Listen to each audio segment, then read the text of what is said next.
This is the key to my new car which I bought recently. So today I am going to tell you everything about how to purchase a car smartly, and then obviously about the credit cards that I used in purchasing this car. Guys, welcome to the channel. My name is Niraj and I talk about personal finance and credit cards on this channel.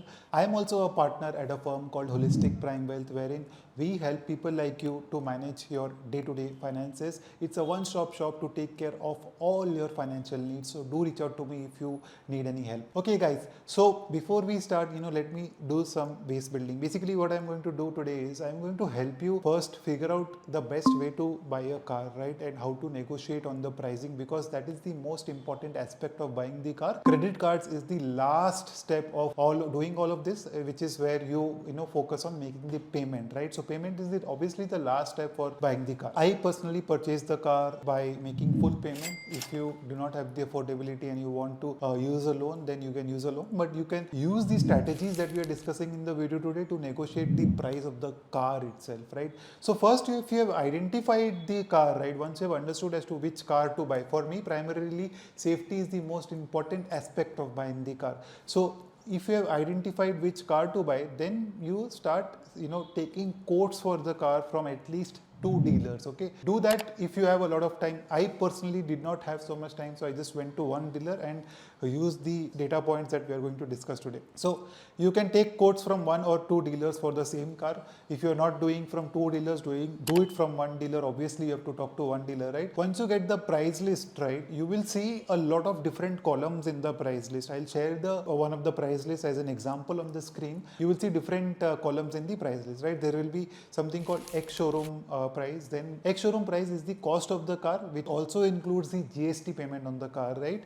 Then you have the road tax on the car. So road tax depends on state to state. For example, in Telangana, road tax is 17% and 19%, right? Then there is something called TCS. So they will collect TCS in advance and it will be credited to your income tax payment record. So that is at 1% of the ex-showroom price of the car. Then they will be charging you for insurance. They will be charging you for accessories, and then there can be extended warranty as well on the car, right? So these are the different columns that you will see on the car. So when you go to a showroom, right, and you ask for discounts, what these guys do is they will give you discount on accessories, or they will give you discount on insurance. Guys, remember one thing, okay? You have to break all these and discuss it individually with the dealer. Firstly, for example, let's take insurance here. Insurance generally is quoted at 3x the actual price of the insurance by these dealers, right? You see any price list, it will be very, very high. And when you go online or talk to an advisor like us, right, you will figure that the insurance cost is actually 1/3. So what these guys do, they try to play smart and they try to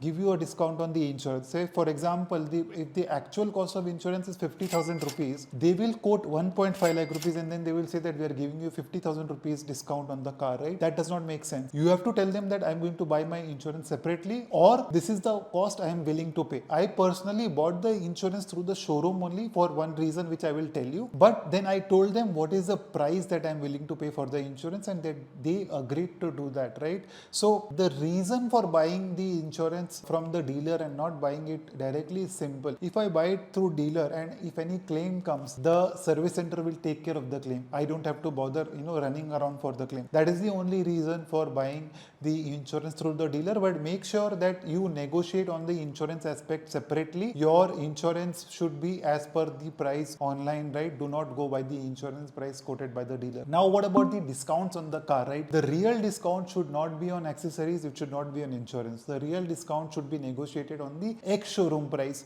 Now guys, a lot of dealers will not do any discounts for cars which are very, very high in demand. Say for example, if you buy an Innova, you will not get any discount. In fact, you will not get any discount on the insurance as well.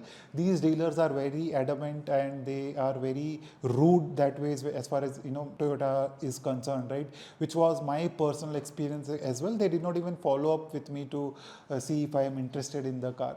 But Then there are cars and there are dealers which will, which can give you a discount. Say for example, I went to Mahindra was giving me a discount on the ex-showroom price. I went to Skoda was also giving me discount on ex-showroom price. Same with VW, right? We ended up buying VW, but we got a decent discount on the ex-showroom price. So the discount should always happen on the ex-showroom price. So tell them that forget insurance, forget accessories, tell me how much discount you will do on the ex-showroom price. And this is where your game starts. And if you can compare it with 2-3 dealers and negotiate with 2-3 different dealers, you can get a decent deal. Then comes accessories, guys. Accessories is also a place where these dealers make a lot of money. So do not buy accessories worth 30, 40, 50,000 rupees, right? Buy the smallest package that they have. I bought accessories worth 10,000 rupees only, and that too things which I need in the car, right? Like, your mud flaps and mats in the car and so on, right? Window blinds and all these kind of things. So, right. And then if the package is say 5 to 10,000 rupees only, then you don't have to negotiate on it. But if it's you're going for a higher package, then try to negotiate as much as possible, because the margins are very high on accessories as well. So this is how you arrive at the purchase price of the car, guys. The only non-negotiable aspect is the TCS that you have to pay. You can claim it back in your income tax. Then the second thing that you have to pay is your road tax, which is also non-negotiable, and the amount cannot be changed. So depending on the state, you have to pay the road tax as well. Other things that I personally bought in when I bought the car is the extended warranty. Very, very important, guys. Extended warranty is something that you should definitely consider while buying a car, because it makes your life stress free, right? In my previous car, I had a lot of issues and I had to spend a lot on repairs in the first five years itself. So first 3 years warranty was covered, in the next 2 years it was not, and which is when I ended up spending a lot of money, and that's why I sold that car and replaced it with this car. In this car, I am getting 6 years worth of extended warranty. I mean 6 years worth of total warranty, including extended warranty. And I also bought the service package here for 4 years, wherein I don't have to pay any money from my pocket for any service. So for the next 4 years, I am stress free as far as any expenses on the car are concerned. Now coming to the main point of payment, right? When you're making the payment, you can do a down payment plus loan, or you can do full payment as well. So depending on what kind of payment you are doing, we will talk about how to make these payments and how to negotiate on the MDR charges, which are the merchant charges. So almost all dealers will say that we are going to charge you 2% or 2.5% for credit card payments. Here also you should negotiate. This negotiation should happen in the end, after you have negotiated on the final price of the car, because if you negotiate here, then you cannot negotiate on the price of the car, right? So don't tell them until the end that you are going to make the payment with the credit card. Okay, now guys, if you're making a down payment only, say you're buying a car worth 10 lakh rupees and making 2 lakh rupees down payment, then tell them that, boss, I'm just making 2 lakh rupees, waive off the entire MDR charges for me and make it 0%. If they don't make it 0%, try to settle it at 0.5% or 1%. Okay. If you are making full payment, they may not agree for 0% MDR, then you try to negotiate as much as possible. I personally paid 1.5% here. Now dealer to dealer and car to car, this will differ, but start from 0.5% or 1% and then see where they settle down. Now which credit cards to use? So I'll tell you which cards I personally use to make these payments. Your cards may differ depending on the cards that you have. I used both the Axis Atlas credit cards which I have. We hit the 15 lakhs milestone on both the cards with this payment. Then I used the IDFC Vistara credit card for a small payment from that card to hit the milestone on that card for the free flight ticket. And for the balance payment, I used the HDFC Infinia credit card. Another card that could be considered here is the HSBC Travel One credit card. If you're not eligible for Axis Atlas credit card, you can get that card. American Express Platinum Travel can be considered if your dealer is accepting American Express cards. So try to see which card gives you the maximum benefit here.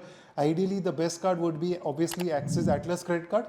Another small tip before we close the video is the fact that make sure that you first do a small transaction with any of your credit cards and see if you're getting the points in your statement. A lot of times it has happened with people that they used Axis Atlas credit card and figured that the merchant category code is in an excluded category. That's why it's important that you do a test transaction. So when I made the booking, I paid 15,000 rupees and I swiped the card just to see if I'm getting the reward points or not on the Access Actors credit card. HDFC Infinia, we definitely know that we'll get points. HDFC Diners Black is also a great card because you can hit that 4 lakh rupees milestone on that card.